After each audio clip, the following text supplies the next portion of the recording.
Hello and welcome to Thursday's Thought for Today. It's good to be with you today. My name's Lindsay and I'm the Minister of Dundonald Parish Church. I'm actually on annual leave this week and I plan to walk the Smugglers Trail again. It's such a beautiful walk. I did it for the first time last week with my middle son Kieran, and it was one of the really hot days last week, but we set off well prepared. We had a picnic on my back, we had some water and plenty of juice, and we had a bit of a map so that we didn't get lost after we left Dundonald. And it was just so beautiful, really nice to be outside in the open countryside, in the woods, and then later on at the beach, and it's just such a beautiful walk to do. And it was also a lovely time just to spend one-to-one with one of my children.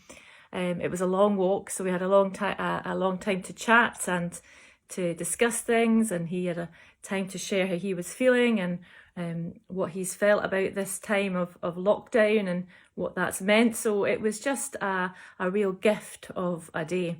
But we did something really wrong. We set off and my phone battery was already quite flat. So we only managed to take 3 photos of our walk, despite there being many beautiful things to take pictures of, because my phone died. And when we got to Troon Beach, we walked to a part of the beach that wasn't so busy, because unfortunately a lot of people all flocked to Troon that day because of the good weather. But we found a wee spot that was isolated and we had our drinks and things like that. But then we realised that we couldn't phone my husband, to come and pick us up.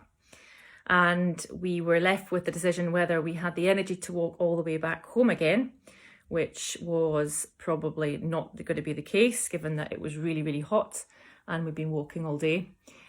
We had £6, so we thought what we'd do would be to catch the bus. So that was a good idea. We found the bus stop and we waited and we waited and we waited, and then we realised this bus was not going to come after about an hour. So then we thought, what could we do?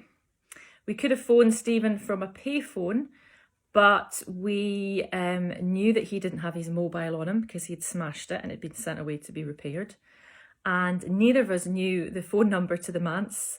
That's a shocking revelation. I should know the phone number of the manse. I've been the minister here for over a year, but we didn't know it. So we couldn't phone Stephen to come and pick us up. So we were a bit stuck about what to do. And then we came up with the good idea that if we just walked a little bit further, we would reach the house of a parishioner and we could ring the bell and, from a socially distant safe, ask her to phone the manse to get Stephen to pick us up. So that is what we did. So it was quite a journey in the end, and poor Kieran was really tired when he got home, and I think he slept all of the following day just because of the exhaustion of walking in extreme heat. And I think we managed to walk probably about 9 miles in total. So the challenge today is to get out and get some exercise.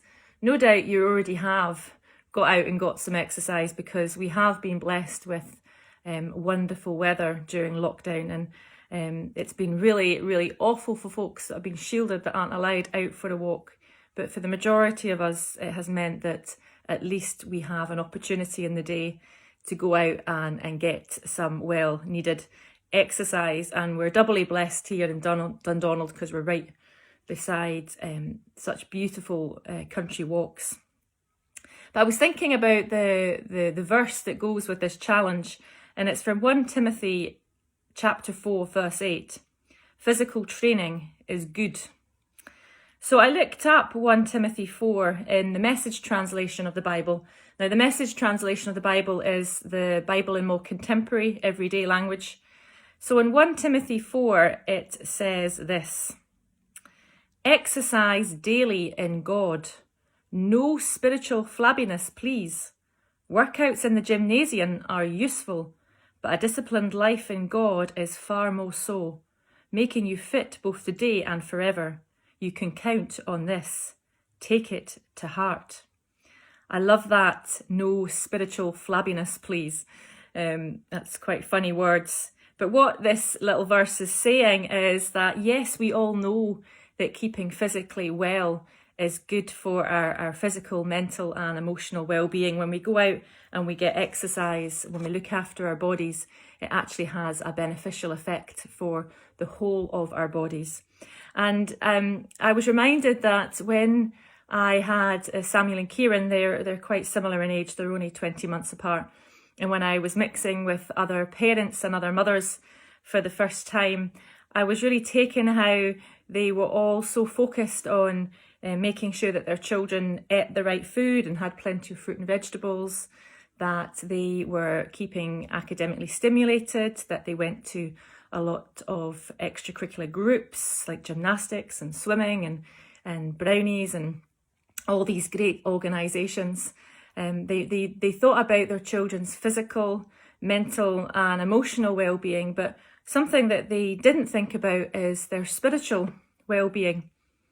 And I think we're all guilty of doing that. We think about our physical health, our mental health, our emotional health, and we forget that we are spiritual beings as well, that we were created by God to be in relationship with Him.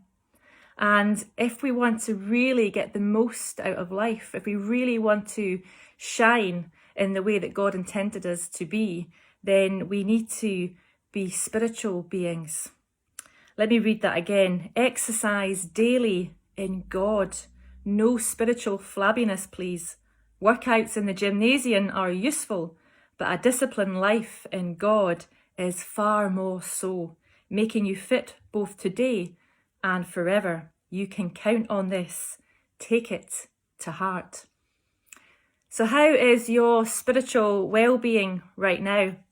Has it been a long time since you joined in on worship? Has it been a long time since you spoke to God in prayer? Has it been a long time since you have just stopped and were still and been aware that God is with you and His presence is there for you to receive as a gift?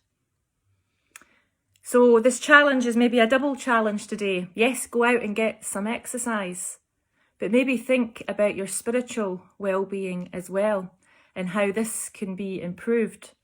It's a wonderful, in a way that at the moment all the church services are online, and you not only have access to Dundonald Parish Church, but you've got access to so many different services. You've got access to worship at your fingertips, and you don't even have to take the step of walking into an unfamiliar building. So my challenge is a double challenge. Keep physically well, but think about your spiritual well-being and just how much more you could be getting out of life if you connected with God who loves you. So that's just my thought for today. I will see you very soon, and God bless.